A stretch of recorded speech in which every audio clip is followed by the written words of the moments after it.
Boa tarde, meu nome é Iris Silva, eu sou aluna do Moré André Rosa e vim aqui para gravar esse vídeo para passar meu depoimento sobre o mapa, né? O mapa que ele fez para mim, e eu descobri muitas coisas maravilhosas, muitas coisas que bateram, né? Muitas coisas que eu não entendia, não compreendia, e acabei tirando dúvida e consegui compreender. E realmente fantástico, fantástico. Mas o que mais me surpreende é com as coisas que vem acontecendo na minha vida, né? Em relação a minha família, minha vida passada, as coisas que eu ficava vai e volta e tudo mais. E eu estou muito feliz por ser aluna dele, porque eu estou estudando coisas que é muito sério, é muito profundo você estudar, você... Kabbalah é fantástico, fantástico. Então, eu espero que vocês curtem, compartilhem, e vale a pena você entrar, né? Estudar, aprender mais, e, enfim, muito profundo. Vou ver se ficou bonito. A gente vai falar aqui, estamos falando, né? A gente já está há um tempo estudando, já devemos estar na terceira ou quarta aula sobre o Sefer Bahri. A gente está aqui trazendo para vocês, não é? Quando se faz uma leitura do Sefer Bahri, né? Eu já falei, quem quiser esse Sefer, é só me pedir que eu tenho ele aqui, mas ele fica um pouco complexo de se estudar, né? Sem um acompanhamento, sem a gente desenhar, na verdade, né? Quando a gente desenha, fica melhor, porque vocês podem entender melhor. Então, a gente falou lá ontem sobre o Terlim 29 e a questão da voz de Hashem que é falada ali, que são as Sefirot. É porque nós já falamos que Deus não fala, Deus não ouve, não é? E Deus não vê. Porque Deus não tem os atributos físicos que nós temos.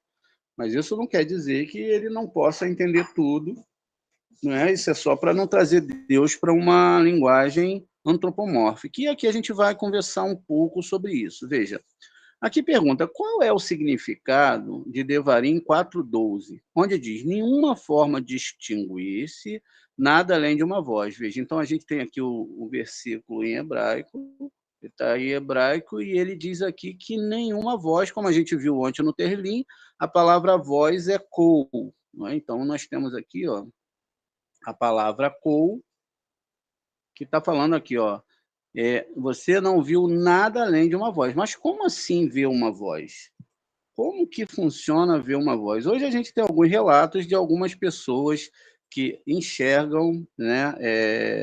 Estou tentando marcar lá a palavra, eu não consigo, vou tentar de novo, vamos ver aqui, ó. Agora eu consegui. Então, algumas pessoas que enxergam as cores dos sons, né? Existe essa percepção, mas não foi isso que aconteceu aqui. Isso aqui é uma questão diferente, veja. E aí os nossos sábios vão perguntar por que viu uma voz, como viu uma voz, né? Espera um instantinho, a gente está tentando aqui manter o foco aqui em cima, mas está um pouco difícil. Espera aí, vamos voltar agora sim. Então, veja. Então, nenhuma forma você distinguiste além de uma voz. Explicou-se isso quando Moisés disse a Israel em Devarim 4,15: não viste uma imagem inteira, viste uma imagem, mas não toda a imagem. Olha, então ele viu uma voz.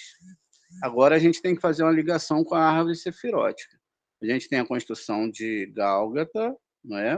Enai, que são olhos, nariz, ouvidos, não é? Nariz e boca. Então, quando fala que ouviu uma voz, a boca está onde? Está em Malhut. Tá vendo? Então, a construção aqui não é literal. Ela está falando da árvore sefirótica e ela está falando daquela construção que a gente estava fazendo. Breve a gente volta de novo, né, a estudar o Sef Yetzirah na forma das sefirotes. Então, veja, existe toda uma conotação aqui, ó. Não viste uma imagem inteira, né? Vista a imagem, mas não toda a imagem. A imagem em si é uma voz que está ligada à árvore sefirótica, que fala desses aspectos da árvore sefirótica. E aí ele continua aqui: como é? Um rei está diante dos seus servos, envolvido por um manto branco, embora esteja distante, os servos podem escutar sua voz. Isso é verdadeiro, mesmo que não vejam a sua garganta quando ele fala. De maneira semelhante, eles viram uma imagem, porém, não toda a imagem. Então, o que eles receberam na Torá, no Monte Sinai, né? Metafórico, né? Eles receberam a Torá. Então, eles receberam essa Torá e eles receberam e perceberam essa Torá. Então, isso foi dado no mundo espiritual. Isso não foi dado que lá no Monte Sinai existiam escuridão, trovões, etc., e que eles subiram no monte físico para receber essa Torá. Isso é uma metáfora para descrever os mundos espirituais através da linguagem dos ramos. Então, está escrito, portanto, nenhuma forma distinguir-se nada além da voz, ou seja, nada além desse começo de subida para os mundos espirituais. Está escrito também em Devarim 4,2: ouviste uma voz de palavras. Então, veja, a construção que nós temos aqui e que o Zohar faz é em cima desse sistema, né, que nós estamos analisando, onde o Eterno ele vai trazer uma configuração das sefirotes e de como ela funciona dentro do ser humano. Além disso, né, aqui no 27, quando chama atenção aqui de uma explicação, indica o talit, no qual Deus se cobriu no Sinai.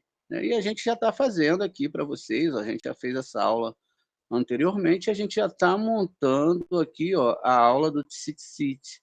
Tá vendo? A gente vai entender aqui o que é o Tzitzit, ela já está sendo montada, está sendo construída ainda, e a gente pretende, em breve, trazer essa aula para vocês. Então, veja, então, que indica o Talit, que Deus se cobre no Sinai, né? Vai falar para a gente ver aqui Rosh Hashanah, 17b, ou no Salmos 104, 2, e no Daniel 17, 9. Né? Então, vamos ver aqui o Salmo 104, 2. O que o Salmo diz? Terrilim 104, 2. Barehi nefeshi et Adonai. Né? Adonai, Elohai, Gedulat, Meod, Ro, Verhadar, Lechavetá. Bendiz, ó minha alma, o Senhor, ó Senhor, ó Adonai, meu Deus, tu és muito grande, ó, tu és muito gadol, né, ó, tu é muito gedulat, então você é muito grande, tu és vestido de glória e majestade. Então veja, o que está falando aqui é que Deus é vestido de glória e majestade.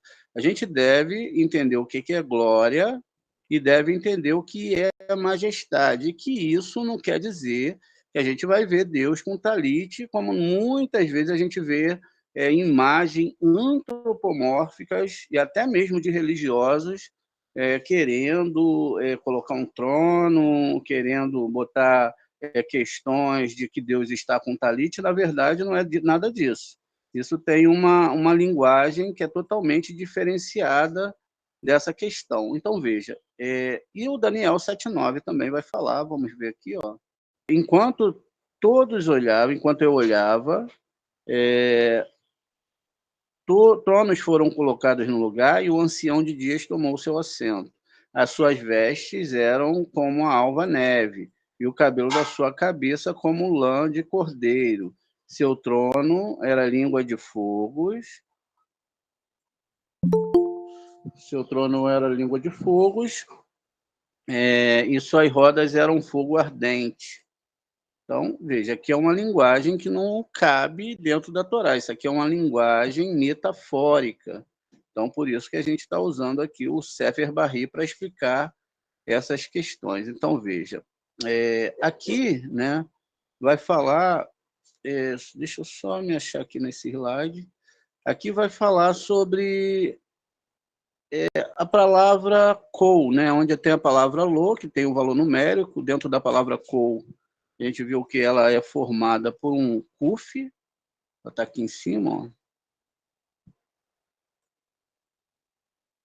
E ela é formada por uma letra kuf, tá vendo?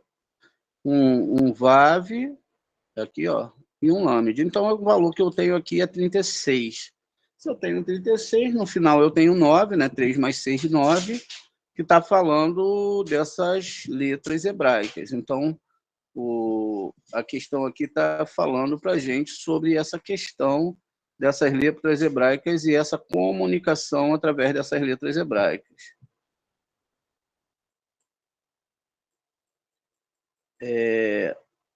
Aqui vai falar sobre o valor numérico do Yud, né? Sobre a Sefirá, a sabedoria, né? Rohemá. Aqui outra vez a palavra Loa, que ele está escrito como Li, né? No caso é Li mesmo, né? Não é Lo, vai estar falando interpretado como Yud, né? Ou seja, e logo depois você tem a Sefirá da compreensão. Então, todo o texto que está dizendo ali, ele está comunicando, ele está falando não sobre uma linguagem antropomórfica, porque não existe nenhuma questão de nenhuma imagem, nem de uma poeira desse mundo, né? Sobre a questão da construção de nada que seja físico no mundo espiritual, nem no mundo angelical e nem no mundo do eterno. Não existe uma poeira de realidade física lá. Tudo que nós temos da Torá, ela está dentro de uma questão da alma. Tudo é feito dentro da alma. Por isso que os ritos, eles não têm valor nenhum para Kabbalah. Eles falam que para Kabbalah não tem sentido, não é? Não tem sentido dessas coisas existirem. Vou subir aqui, como sempre.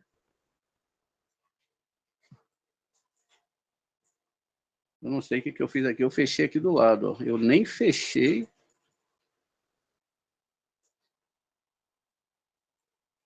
Deixa eu ver se eu consigo abrir a janelinha aqui do lado. Abrir, graças a Deus. Então, veja aqui. A gente tem, então, aqui a gente estava aqui no 8, vai para o 9, não é? Deixa eu ver aqui. A gente estava aqui em cima e a gente vem para o 9. Tudo bem. Então, o Sefer Barri, ele continua falando aqui, não é? Deixa eu só fazer uma análise aqui. A gente estava aqui, pulou agora para o 9. Isso aí está certo. Então, o Sefer Barri, ele vai fazer uma análise aqui sobre, agora, o item 48, né? Declara no versículo 20, 15, e todo o povo viu as vozes. Então, veja, todo mundo viu as vozes. Todavia, outro versículo, Devarim 4:12, declara: ouviste uma voz de palavras. Como podem os dois serem reconciliados? Vejam, todos viram, todo o povo viu as vozes e eles viram as vozes das palavras. Então, como que isso pode ser reconciliado? No princípio, eles viram as vozes. O que viram eles? Eles viram as 7 vozes que nós discutimos ontem no Terrilim 29, mencionados por Davi. Mas, no final, eles escutaram a palavra que emanava de todas elas, ou seja, de todas as sefirotes. Mas aprendemos que havia 10, ou seja, 10 sefirotes, né? Ou 10 mandamentos, ou as sefirotes. Então, quando a gente fala dos 10 mandamentos, a gente tem 620 letras, que vai representar o quê? Vai representar, vamos escrever aqui, ó, a palavra Keter. A palavra Keter, que é a primeira Sefirot, ela representa 620, que são o total e o quantitativo de letras que nós temos lá no que nós chamamos de Aseret Hadberot. Então, a gente tem a palavra Keter, que na verdade são 14 frases e não 10 mandamentos. Então, veja, a palavra Keter, ela tem uma questão aqui, onde o Kaf, ele vale, perdão, o Kaf vale 20, não é? O Tav vale 400 e o Reish vale 200. Então, a gente tem 620 letras que vão fazer 613 mandamentos e vão perfazer também 7 leis, Bnei Noa, como é descrito no judaísmo, mas a gente entende que, na verdade, estão falando de 613 partes da alma e está falando também da questão das nossas sefirotes. As sefirotes que são divididas tanto no aspecto físico, a divisão do nosso corpo em 7 partes, todo mundo tem essa divisão, assim como também a divisão dos próprios planetas em relação ao nosso mundo, assim também como a divisão de tudo que nós vemos aqui embaixo no quantitativo de 7. Então, veja, então aqui se refere a essa questão desses 10 mandamentos, né, onde você pode contar as letras lá e vai estar ligado exatamente à palavra Keter. Se lemos ao contrário, né, nós temos 26, que é o tetragrama sagrado, que vai envolver todas as sefirotes. Veja, aqui nós temos o tetragrama sagrado, lembra muito um corpo humano e que tudo foi feito para que dentro desse corpo humano, o ser humano é a criatura mais perfeita que existe na criação do Eterno, e, inclusive, ele é maior do que os próprios anjos, porque ele tem um poder de decidir. E é ele que ordena aos anjos, não é, para que os anjos eles possam servi-los. Então, é muito importante saber disso, porque os anjos não querem que você saiba disso, eles querem que você imagine o contrário. Por isso que tem um monte de gente que fica rezando para o anjo. Nós rezamos diretamente para o dono dos anjos, né? Não temos intermediários para falar com a Hashem. Então, veja, então aqui essa construção dessas 620 letras, que são 613 partes da alma, e são também as 7 sefirotes inferiores, ou até mesmo tudo que é ligado a 70 no nosso mundo, como a gente já falou várias vezes. Muito bem, vamos continuar aqui para a gente poder avançar. Então, vai continuar aqui falando sobre o Êxodo, né, que todos viram essa voz, e que essa voz era algo que é uma compreensão. Então, agora a gente está tendo uma compreensão, né?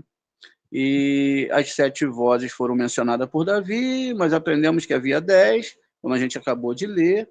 Nossos sábios ensinaram que todas foram ditas como uma única palavra, ou seja, diz que quando Deus deu os 10 mandamentos, ou até mesmo quando ele fez o homem, ele teve que falar todas as ordens de uma vez só. Então saiu uma voz múltipla, que não é uma voz como a nossa voz, não é um som audível, mas isso é a composição das letras hebraicas e aonde tudo veio existir no homem de uma forma só. Depois que o corpo do homem é criado, com toda a sua particularidade e toda a forma que ele funciona, né, a gente sabe que o corpo humano, ele para o que se propõe nesse planeta, ele é perfeito. Onde o ser humano ele recebe todo o seu sistema vascular, seu sistema nervoso, tudo funcionando de uma forma plena, para que dentro desse corpo fosse soprada uma alma e para que essa alma entendesse que mesmo dentro da perfeição desse corpo, esse corpo era finito. Ou seja, ele teria um período onde, assim como a natureza, ou seja, o próprio Elohim, a própria natureza, cobriu o Eterno como uma roupa, protegendo a gente de ver o eterno, escondendo a visão do eterno, assim também o nosso corpo esconde a nossa alma. Então, a metáfora aqui deve ser entendida dessa forma, que você deve entender que dentro de você tem uma alma, e que, mesmo que você esteja vestido com manto, que é essa pele, é esse corpo, o que é mais importante é a alma, porque justamente o próprio corpo, ele traz essa alusão a esse tempo finito que esse corpo existe para que ele possa cumprir uma missão. Então a gente traz lá da outra aula, né, é por isso que não se pode perder tempo com questões que vão te afastar da Torá. O mecanismo da construção da Torá dentro da sua alma é o que vai proporcionar a sua salvação. Vocês lembram que a gente falou de Ezequiel, que o lado negativo, o anjo negativo, apareceu dentro dele, ele queria ali trazer uma acusação se ele tinha errado numa letrinha da Torá. Então, errar também não é simplesmente errar. Errar é quando você não se dedica 100% para extrair dessa Torá algo que venha a ser tão positivo que possa trazer para você uma elevação espiritual, ou seja, sair do mundo da recepção e avançar para o mundo da doação. E continua. E nossos sábios ensinaram que todas foram ditas como uma única palavra, mas dissemos que havia 7. Havia 7 vozes. Então, a gente viu isso na aula passada. O respeito das 3 delas está escrito em Devarim 4:12. Ouviste uma voz de palavra, mas nenhuma foram distinguidas. A gente sabe que as vozes que nós vimos foram as sefirotes. E nada além de uma voz. Ensina que todas foram ditas como uma única palavra, entendeu? Assim é para que Israel não cometa um erro e diga, outros o ajudaram, ou seja, outras forças ajudaram a Hashem. Pode ter sido um dos anjos, mas a sua voz sozinho não poderia ser tão poderosa. Por essa razão, ele voltou e as incluiu em uma única palavra. Vamos continuar aqui.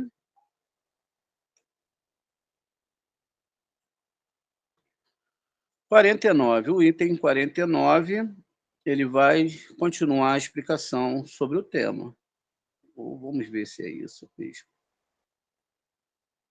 Então, veja. Assim foi para que o mundo não diga que, como existiram 10 declarações para 10 reis, pode ser que ele não fosse capaz de falar por todos eles através de um.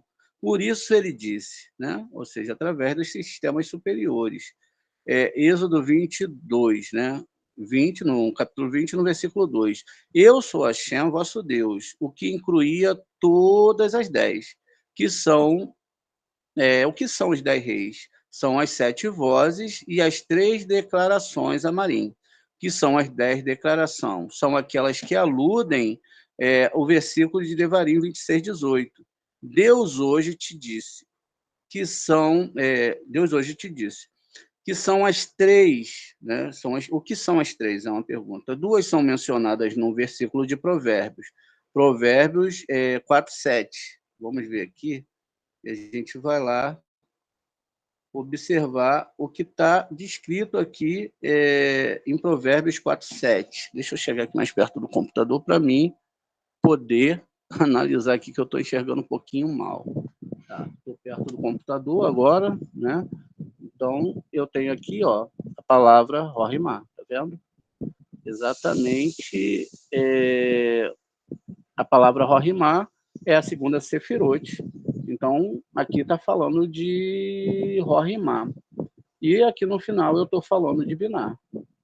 Veja, então a construção aqui, quando eu leio e consigo compreender o que está falando, agora eu consigo entender o que está sendo falado aqui em Provérbios. Veja, então, ó, que são 3. 2 são mencionadas em Provérbios, no 4:7. Quais são as 2? Biná e Rorimá.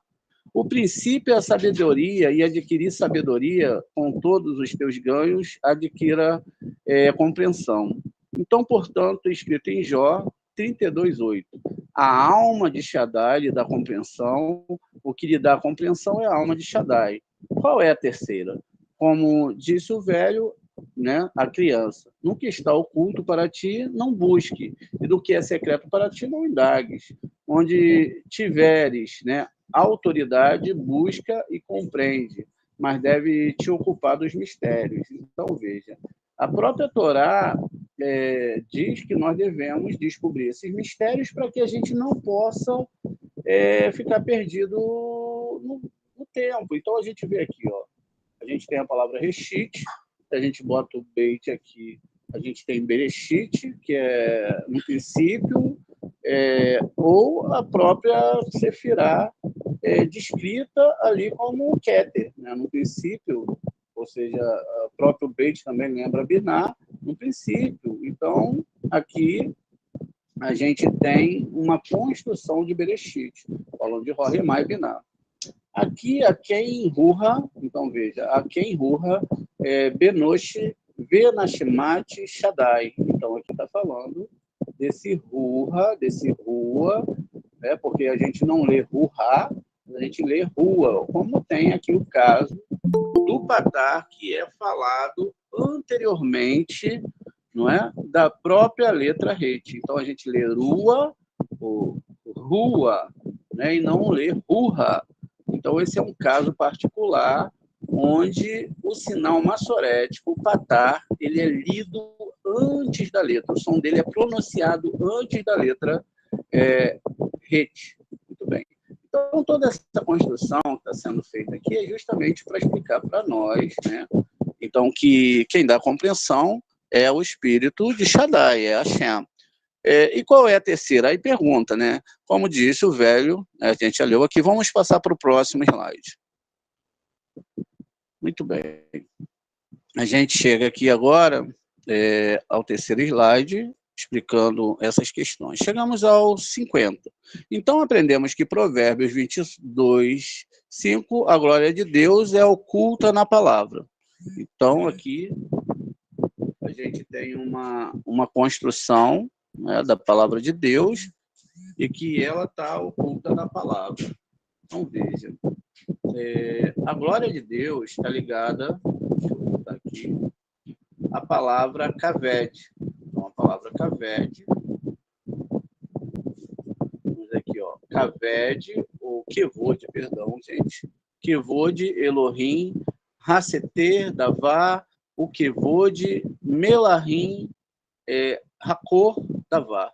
Então, aqui essa palavra, essa glória, né, esse esplendor, o Zohar também é chamado de esplendor, e nós temos outra sefirá, que também é chamada de glória, de esplendor. Então, vamos descobrir aqui, ó. Então, veja, aprendemos em Provérbio que a glória de Deus é ocultar uma palavra. O que é uma palavra? Aquilo acerca do qual está escrito em Salmos 119 e 160. O princípio da tua palavra é a verdade. Está também escrito em Provérbios 25, 2. A glória dos reis é sondar uma palavra. Então, veja, olha as metáforas que a gente está encontrando aqui. Então, a glória, ó, a kavod, não é, que está descrita lá no nosso texto, e logo depois a gente tem aqui que o próprio Provérbios 25, 2, né, que é a glória, e diz ainda, o que é esta palavra? Aquilo que acerca do qual está escrito em Provérbios 25, 11. Uma palavra falada em seu lugar oportuno. E aí vamos abrir lá o Provérbios, né, para a gente ver a tradução. Provérbios 25, 11. Que nós chamamos de Michelei. Então, vamos abrir aqui Michelei. A gente tem que aprender os nomes da Torá, quem não sabe ainda, mas acredito que a maioria das pessoas já sabem, né? Michelei, que não tem nada a ver com Provérbios. Tem a ver com uma outra questão, ó. Falado que é Provérbios, mas na verdade é Michelei. No 25, no versículo 11.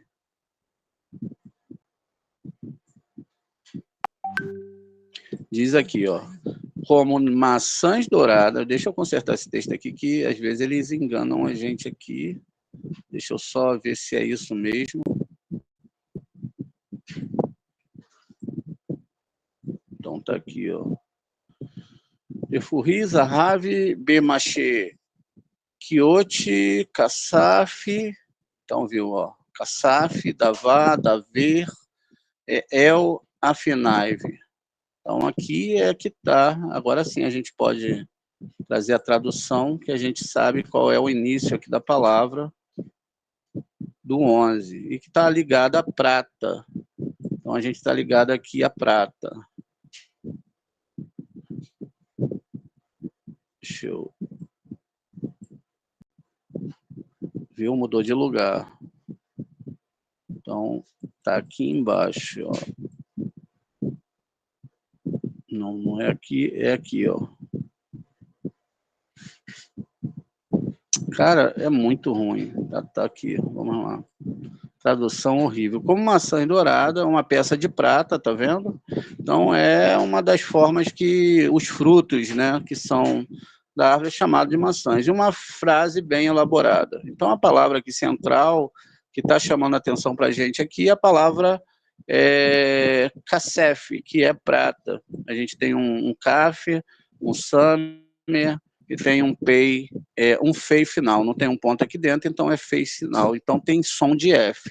E aí tem a palavra davá, né? E as letras da palavra davá, elas são repetidas aqui também, ó. São 2 vezes essas palavras elas são, né?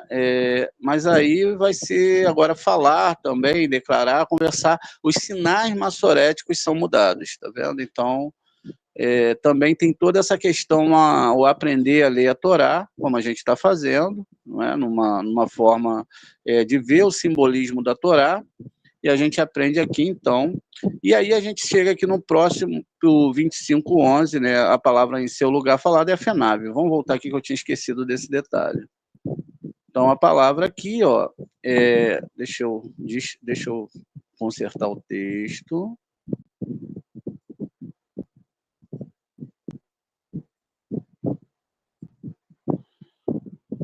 Então, a palavra aqui, ó, é al e afenaive, tá vendo? Então, a palavra afenaive, essa é a palavra que também é chamada a atenção aqui.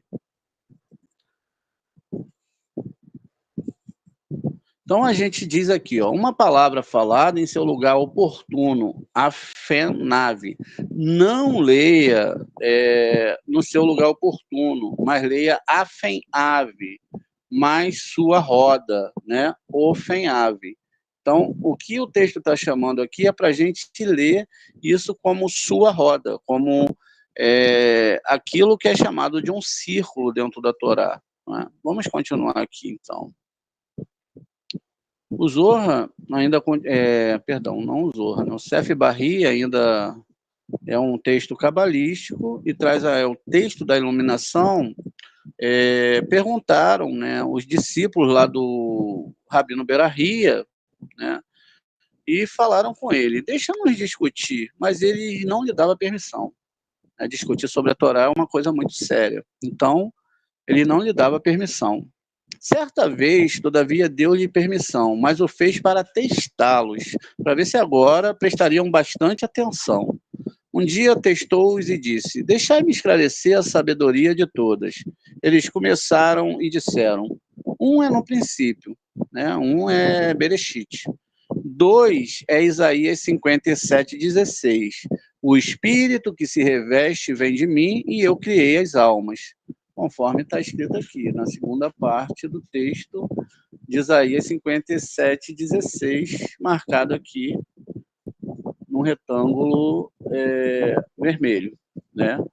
E o 3, qual é? O 3 é Salmo 65:10. As decisões de Deus são cheias de água, são cheias de quê? O que é água? Misericórdia, ou seja, cheia de bondade. Quais são essas divisões? Tu nos ensinaste, nosso mestre, que Deus tomou as águas da criação e as separou, colocando metade nos céus e a metade no oceano. Esse é o significado de as divisões de Deus são cheias de água. Através dela, o homem estuda a Torá. Assim ensinou o Rabino Ramá, por causa dos merecimentos de atos de bondade, uma pessoa pode estudar a Torá, só através da misericórdia. Está, portanto, escrito em Isaías 55:1, a todos os que têm de sede, vinde e beber de água. Aquele que não tem prata, que venha e armazene, e ide até eles, e ele te dará bondade, tu armazenarás e a comerás. Veja, a questão aqui está falando da água e da prata, né? Uma água e uma prata, e essa água e essa prata, elas são a verdadeira busca da Torá. Ide até ele, ele te dará bondade. Veja, a todos os que têm de sede, vinde água. Aqueles que não têm prata, que não tem prata ainda, que venha, armazene e come. Ide até ele, e ele te dará bondade, e tu armazenarás e a comerás. Então, aqui a palavra, essa questão dessa palavra sendo discutida, que é a água, e também é a questão da prata, como a gente vai entender agora. Todas essas são linguagens metafóricas, veja. Então, no 52, ele continua falando aqui. Olha, que vem aquele que não tem prata. Pode também ser explicado de outro modo. Deixa que ele venha a Deus, pois ele tem prata. Está, portanto, escrito em Ageu 2,8, a mim pertence a prata e a mim pertence o ouro. Veja aqui, ó, que coisa incrível. A mim pertence, não é? Ó, a prata, aqui, ó, Kesef, Hakesef e Zahav, o ouro. Então, para mim, pertence todas essas coisas, né? Diz, né, aqui, nenhum, Adonai Sevaot, ou seja, eu e Senhor dos Exércitos. Então, eu que digo que toda prata e todo ouro é meu, não é de mais ninguém. Não é? Isso está em Ageu, lá no 2,8. Qual é o significado do versículo? A mim pertence a prata e o ouro. Né? A mim pertence a prata e a mim pertence o ouro. Como um rei tinha 2 tesouros, um de prata e outro de ouro, colocou a prata à sua direita e o de ouro ele botou à sua esquerda. Disse, da prata esse deve estar pronto e é fácil de se levar. Eles mantêm calmas as suas palavras e ele é ligado aos nobres e os dirige calmamente. Está, portanto, escrito no Êxodo 15:6, tua mão direita, ó Deus, pela força se assinala. Né? E se regozijasse com o seu quião, está tudo bem. Caso contrário, Êxodo 15:6, novamente, tua mão direita, ó Deus, estraçalha o inimigo. Ele lhe disse, isso é uma referência ao ouro. Está, portanto, escrito, a mim pertence a prata e a mim pertence o ouro.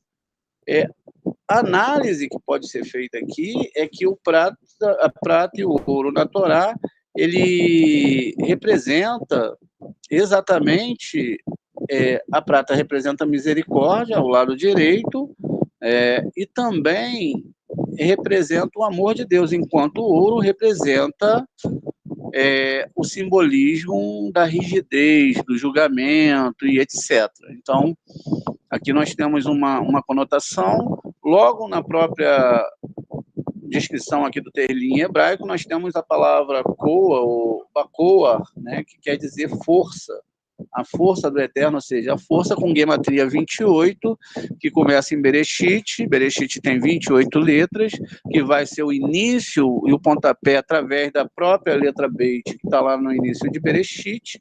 Então, ó, Becoa, ouça essa primeira palavra, ou seja, no princípio, o princípio é o temor do Eterno, o temor de se estudar essa Torá, e que dentro disso, né, nós devemos saber que o Eterno esmaga os seus inimigos, e aqui a gente tem a palavra Iov, aqui desorganizada, tá vendo? Então, quando a gente tem aqui a palavra Iov, né, então quer dizer que tudo que aconteceu com Iov, já estava descrito, né, que a força do Senhor, ela vai estar de acordo com o mérito da pessoa ou o demérito da pessoa. Qual é o mérito? A gente já viu que a prata, quem tende para a prata, para a misericórdia, tem o mérito do Eterno. Quem mede para o julgamento, essas pessoas que medem para o julgamento, elas tendem para não ganhar essa prata. E quem mede para o julgamento? O religioso em si, ele tende para o julgamento, porque ele entende que toda a questão que ele vai olhar o outro através da religião.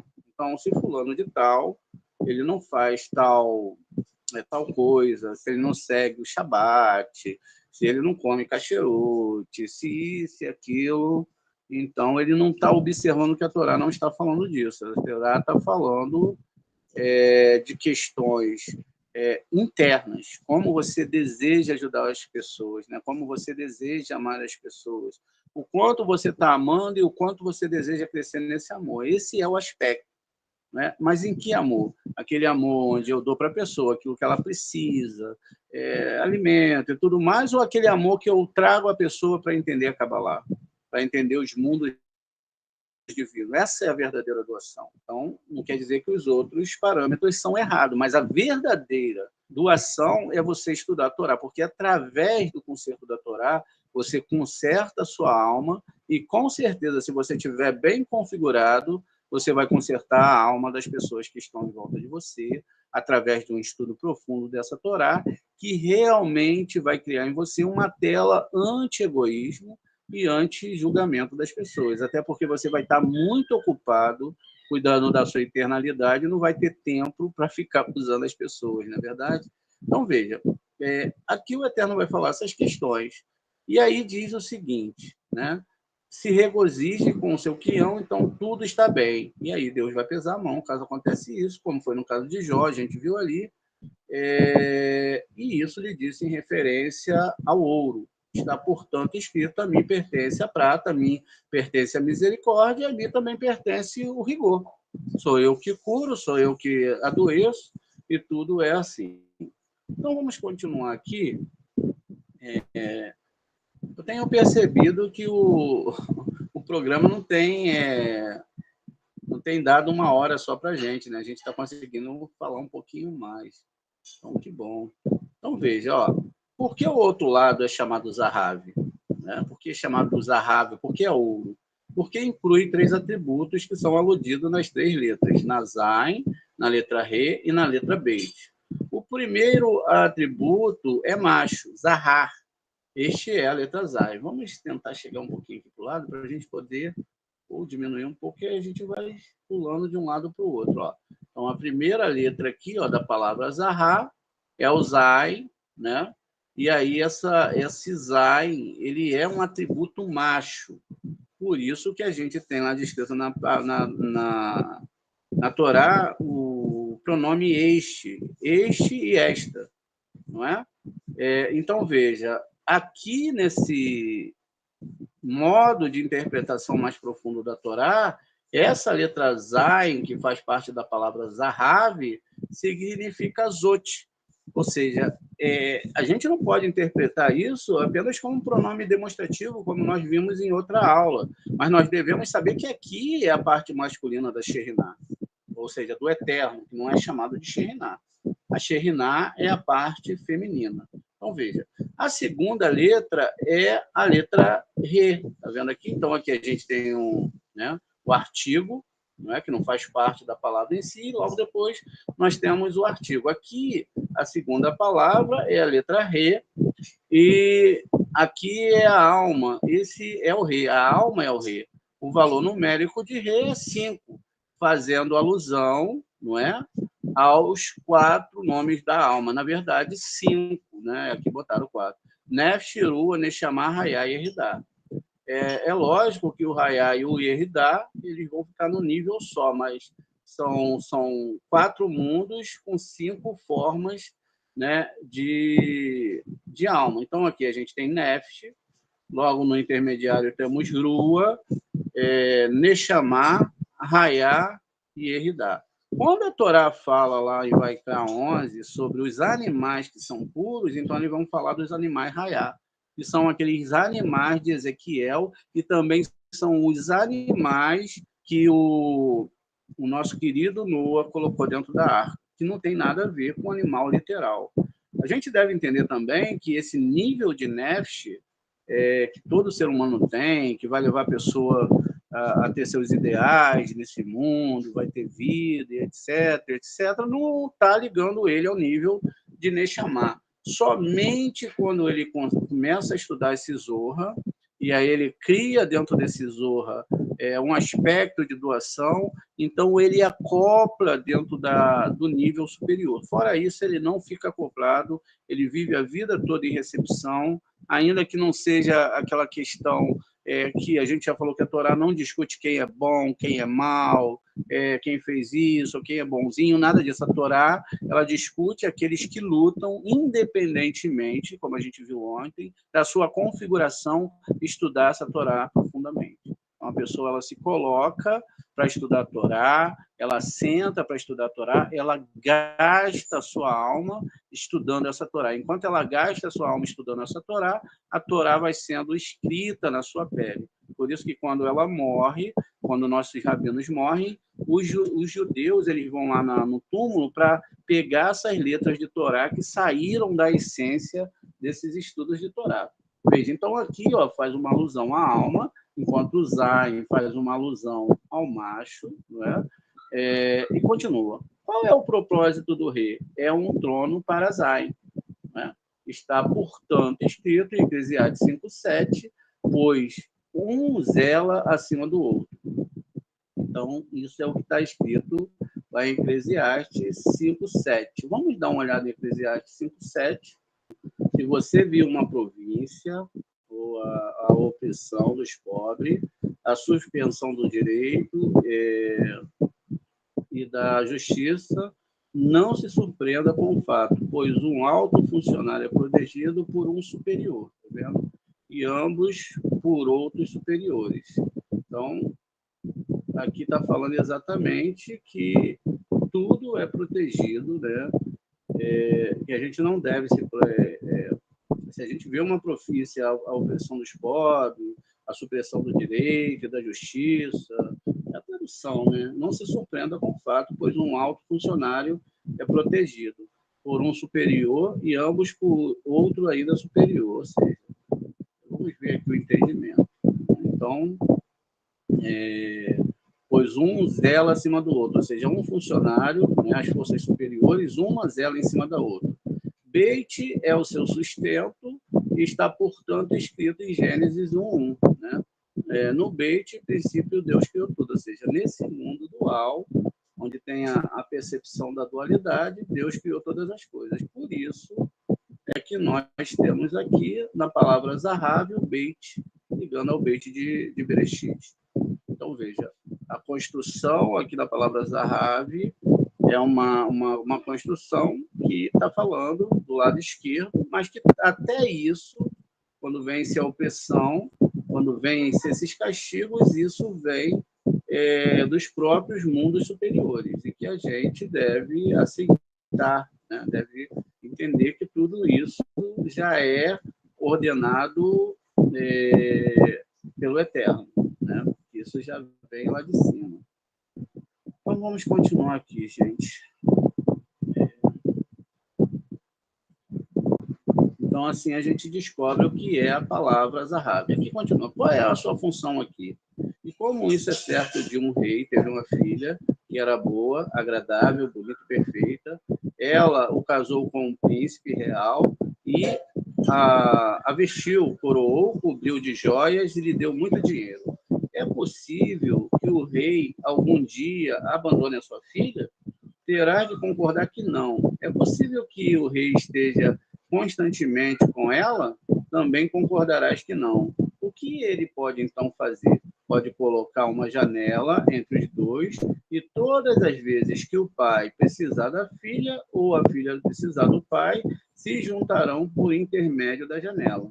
Está, portanto, escrito no Tehilim 45:4, cheia de glória é a filha do rei, por dentro sua vestimenta é cravejada de tesouros. E a gente, então, aqui tem o Tehilim que está falando sobre isso. Ou seja, uma alusão à parte masculina, à parte feminina, que às vezes também é chamada de filha, pode ser chamada de Batsheva, pode ser chamada de Sara, pode ser, no aspecto de cada Sefirot, ela vai receber um nome diferente. No nosso mundo, Malhut, ela Davi é o planeta Terra, a parte masculina, realeza, e Batsheva, que é a parte feminina, é a questão, então, da própria Shekhinah envolvida em todo o aspecto. Qual é a fusão aqui? Fechar, popular essa Shekhinah do nosso mundo com a parte masculina superior. Ao fazer essa tensão, você recebe o Yud, que é o pequeno espermatozoide, que desce ali através de Re, não é? Do Re de Binah, que deve se tornar um só com o Re de Malhut, através do órgão sexual masculino divino, que é a letra Vav, chegando até você. Qual é a bênção que você pode receber? A bênção é a se tornar cada vez mais parecido com o Eterno e cada vez mais doador. Sair da recepção e entrar em doação.